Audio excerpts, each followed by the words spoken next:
Lots to talk about north and south of the border. The FA Cup, the heartache for Rochdale suddenly turned to joy in the last couple of seconds. We'll discuss the FA Cup and of course the Premiership, not forgetting Champions League football to look forward to, as well as Wigan against Manchester City tonight in the FA Cup as well. So first and foremost, over the weekend, Brendan Rodgers had a dig at St Johnstone's players because they got a 0-0.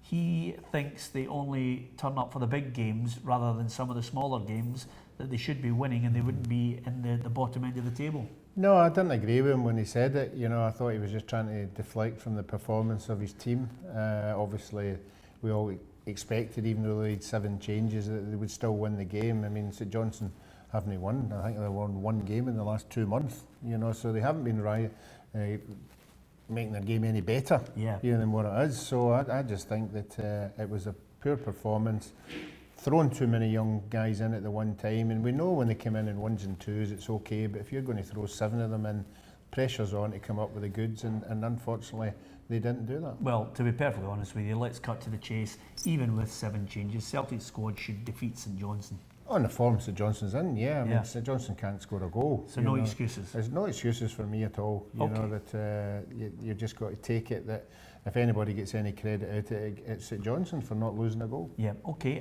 One of the games of the weekend, certainly for goals, Hamilton 3, Rangers 5. Josh Windass gets a hat-trick and Morelos keeps scoring. Windass now with 15 goals, Morelos with 16. I think the two of them will be in with a shout of a nomination as a player of the year. I'm not necessarily suggesting they're going to win it, but I think they'll be nominees. You don't? No, I think it's obviously 4 that get nominated. I at this moment in time can think of 4 Go on then. that Who would are be they? Before. Well, obviously before getting injured, I would have Lee Griffiths. I would have Kieran Tierney. I would have Ryan Christie. I would even have John McGinn in there. I think he's had a good season. I'd have Chris Boyd, and now I'm beginning to struggle a wee bit. Yeah. But that's at least 5 or 6 that would be before them. Okay, I bet you Morelos gets a nomination. Okay, but well, that's a good one. We'll wait and see. Listen, we can argue till the cows come home, but it's getting down to the nitty-gritty. This is the period, February, March, where they make a push. Who's your choice? Give us your thoughts at PLZ Soccer for your potential player of the year, north and south of the border. In the end, Rangers won.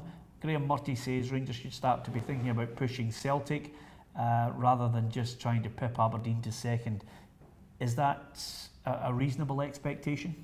Yeah, I think even since Graham Murty's went in there, I think that there are targets to be met. I would say these targets are to be second and close the gap in points on Celtic to get to a Scottish Cup final, and most importantly, take the club into Europe. And I think the Europe one is the easier of the two because obviously he just has to finish 4th. So, and I think Rangers would be happy with that. Yeah, okay. So Rangers to finish second for you? No. I think Rangers will finish 3rd. Okay. So who finishes second? Aberdeen or Hibs? Aberdeen or Hibs? Well, just Aberdeen or Hibs? Well, give me the one that you think then. Well, if my heart was ruling. No, I just want you to give me an assessment of the two teams. Hibs. You say Hibs? Yes. Yeah, because the reason I say that is because I had a chat with you early on and you said Hibs would finish top 3. So you must think, so you think it's going to be Celtic, then Hibs, then Rangers? Yes. Wow, there you are. Okay, don't think for 1 minute we won't keep this recording and play it back to him once we get Can to I April, just add, May. since we're keeping recordings, if Morales goes for 11 million to China, he won't get nominated. Yeah, well, let me just say this. Morelos will be nominated in the Player of the Year. I think he'll get a mention, and I don't think he'll be going to China. So, there you are. Does that answer your question? Well, let's wait and see. Okay, then. Now, where are we? Kilmarnock, they deserve credit. They've managed to get a 1-0 win, albeit it was a right-back who scored the goal. Still gets the 3 points. Killie think they should be looking up towards Europe. Are they closer to Europe in your mind? No, not top 4 for me. I think they've had a wonderful season. I think if they were to get in top 6, That would be a fantastic season. From where they were, I think the manager's done a remarkable job in the players that he's brought in. So I think for Kilmarnock, a successful season would be top 6. Okay, I should have mentioned this team now because I do think, and I've said since the start of the season, since we've had our ding-dong battle, I think Hibs will finish in the top 3. I think Neil Lennon's suddenly got them motoring. There's a belief. I always thought they were going to win on Saturday at Easter Road, and so it proved. Martin Boyle, he's worth a nomination. I think some people will look towards him, a John McGinn, a Dylan McGeoch. They've got so many good players, and I think they've got that belief of the manager now. Good win over Aberdeen, Roffy. No, I think if you take Celtic out of the equation, I think Hibs are the most entertaining team in the league. They've got players in there in midfield who excite the supporter by going at people, scoring goals. I don't think any of the other, like Aberdeen, I don't think Rangers have got that quality in midfield with these three. You've added Boyle into the scenario, and obviously Barker's out injured just now. So if you're a Hibs supporter just now, I think you're getting entertained as much as, or even more than most of the teams in the league. Yeah, Canberra's been good coming in, scoring goals as well. Neil Lennon will be happy with that. There's some cracking games next week that I think really will start to show clubs' mettle. But over and above that, the weekend certainly in Dundee belongs to Simon Murray.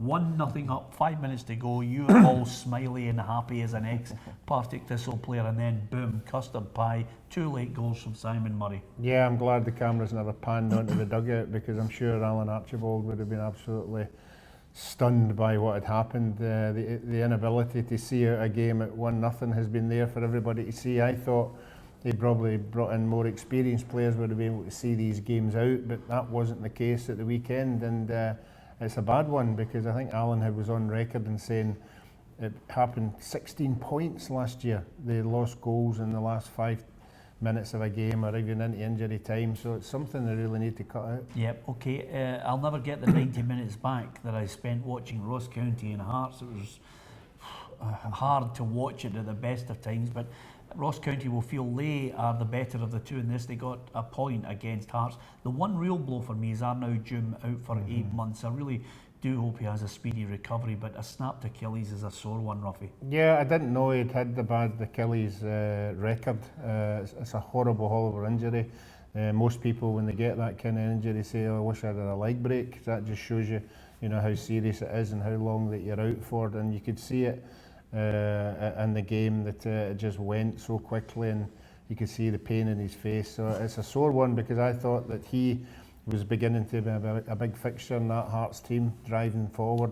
Again, another player with a lot of quality, so he's going to be sadly missed. Yeah, okay. I'm going to talk about FA Cup now. Wigan against Man City. I think Man City will give them an absolute spanking. I think it depends on what team he puts out. No, I don't think it matters. Even though he puts out a reserve team? He'll still win. Yeah, he might still win, but there'll not be a spanking if it's a reserve team. Oh, they'll win. Yeah, they will win. I think he's got the bit between the teeth now. I mean, he dismissed the 4 trophies as if no team could do that. But I think the further these cups go and the further they go, he will start believing, and I'm sure his players will start believing as well, because he's got high quality players who want to win everything. So I think as these rounds go on, I think people might start believing. Do you think he's going to put out a reserve side tonight? Not a reserve time. Oh, no, I think it'll be half and half. He hasn't put a reserve side out yet. He wants to win everything. Yeah, but I think he's got big games coming up in Europe. Just out of curiosity, what's a reserve side for Man City? A 20 million pound player? Give me peace. They're going to win that game. Well, let me rephrase that. I don't think he'll put out some reserve team players, not first team players. Okay, Wigan 1, Man City 4. Give me a prediction. If it's the first team, if he puts out his first team, I would agree with that. Just give me a prediction. 3-0. Okay, 3-0, that's an emphatic win.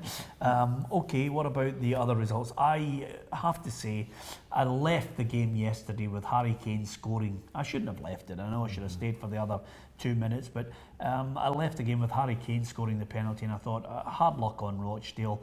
I gutted for them, wanted them to get another payday at Wembley, and then they popped up with an equaliser, and they do get another replay at Wembley. Yeah, but and that's from a footballing side, that's what you want to see. You want to see teams like that getting a big day, getting a big paycheck, keeps the club going a lot happier with the money in the bank, but I don't think they'll win the replay. No? I'll take a chance on that. Yeah, okay, that's what you call punditry of the highest order, just putting his neck out there. Great for Rochdale, they bank the money. I think, if you were looking at all the games that are being played, Ruffy, can you imagine Wembley Cup final, Man City against Man United, if the draw is kind? I think that could be the ultimate final. Yeah, it'd be fantastic for everybody. I think it'll be a good game as well, and you get the banter for the two managers as well, which is always exciting. Yeah, okay. Tuesday, Wednesday, if you are anyone worth your salt who watches Champions League football, please tell us, pass us on a message saying that you're watching Bayern Munich against Besiktas, because we really want to have a word with you. Chelsea are playing Barcelona. It's the only show in town. It's like the Harlem Globetrotters getting together. This is going to be a fantastic match. You've had a chat with me about great games of the past. I can only think of Ronaldinho, 20 yards out, toe poking it past Petr Cech in the Chelsea goal. Yeah, and there's always drama in these games. There's always something at the end of the game, somebody coming up with something special. And when you get that kind of players on the park, yep, it's going to happen. I can't see Chelsea this time. I know they've had a couple of good wins there, but they're coming up against a bit of quality here, so I'm going to go for a Barca win. Yep, I'm going to go Chelsea 1, Barcelona 2. What about you? Yep, I'm going to agree with you there. Yeah? Yep. Are you sure? Yep, I'm going to go 2-1. Okay, do you think Chelsea will play a full strength side? The better. Yeah, absolutely. Bayern Munich, I think, will win by 3 against Besiktas. Yes, I think so. I think obviously Bayern at home are being the quieter of all the big sides just now. Nobody's really talking about them. They're not even mentioning the players in the team. So yeah, they're just slowly just grinding out results. Yeah, we'll talk about Seville Man United in greater detail tomorrow on the Soccer Show. Shakhtar Donetsk against Roma as well. But I'll sum it up before we go, Ruffy, by saying at the business end of the Champions League, this is where you have Bayern Munich, Barcelona, Manchester United and Roma all heading towards the latter stages. This is when the real teams start to show their strength, although you think Man United are going out. I'm not impressed by Man United yet. I think they're just scraping through games. Seville are a very good European side on their night, particularly at home. So I think it depends what happens in the first leg. Okay, you can give us your view at PLZ Soccer on Twitter, facebook.com/PLZ Soccer as well, football north and south of the border. Check out our latest news at www.plzsoccer.com. You can download the app on your Android or indeed your Apple phone. All you have to do is check out PLZ Soccer at the Apple Store or on Google Play. Check it out, download the PLZ Soccer app. It gives you all the latest news. There's competitions coming as well as unique video content too. From Ruffy and myself, thanks for watching.